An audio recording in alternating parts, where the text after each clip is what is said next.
before I set up the hedge fund in 2004, and when I was writing for the Financial Times and doing my show on Bloomberg TV, yes, credentials informed, I would look at funds like this. This one didn't exist back then. I'd look at funds like this and point out the problems that exist with such workplace pensions. And of course, whilst the job of workplace pensions is to make sure you get absolutely no returns, they won't say that, they nevertheless do correctly invest in US equities, global equities. All seems very sensible.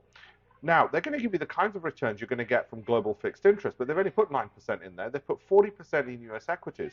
So given that US equities has 40% of the capital and that the S&P 500 went up 25% last year and the NASDAQ went up 55% last year, let's assume they just do half as well as those.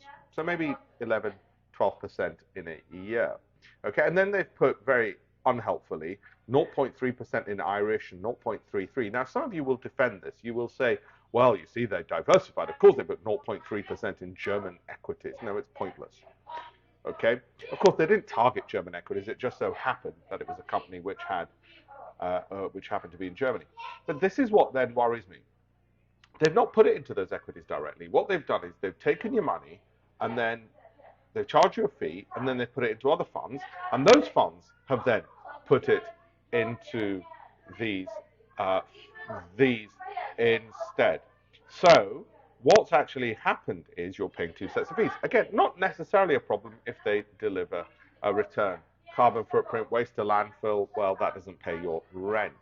So how is the performance? Well, year two, now we're going rolling performance to 30. We've got to read these carefully because bloody hell they make it difficult. The 1 year to 2023 when the S&P was up 25% and the NASDAQ was up 55, this was up 14.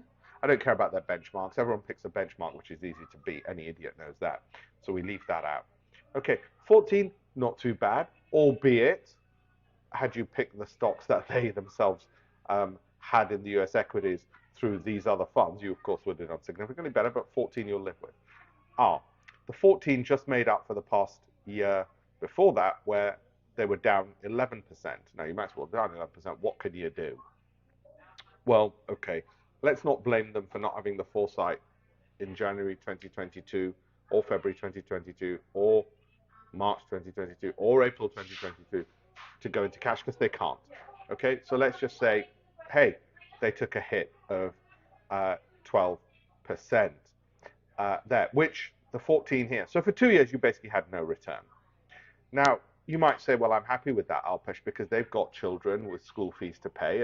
And, you know, it's my duty when I work to make sure that fund managers who are of a higher caste and class should do better than me. So it's fine. But actually, the problem I have is they've got you a 0% return over those 2 years.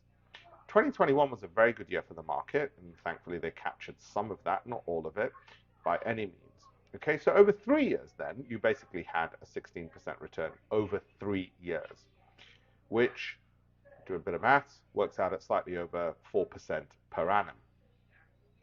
I get 4.5% on Wise on my bank account. I didn't get it in 2021, of course, because interest rates were lower.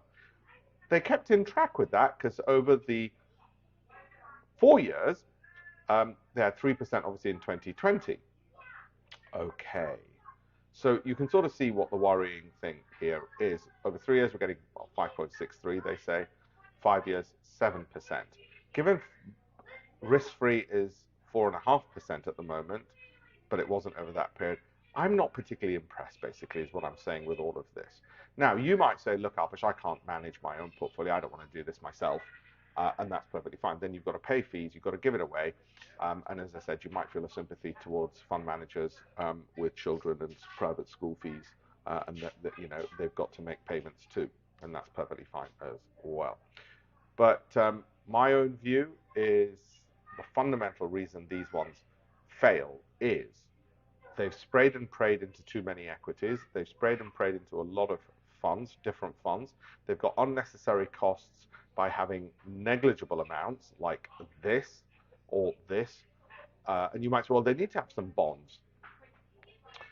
Well, they've got US equities as well. It's an odd mix to have bonds and US equity. Either you're into equities and you're going for growth, which is what the American market is, or you're going for bonds. But trying to be everything to everyone just means you've got a hodgepodge where you've got negligible sums in companies by accident or design anyway. So there seems to be layers of fees.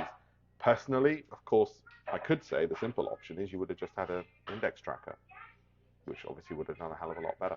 Or if you want to make the effort and try and get the NASDAQ type returns, which would require once every 6 years, like 2022, knowing how to step back into cash for a year, then you'd be looking to try and capture those bigger returns that you get either from an S&P or a NASDAQ. Now, this isn't going to be suitable then for my mum. She's not going to be able to do that. It's going to be suitable for about 10% of people who want to manage their own SIP.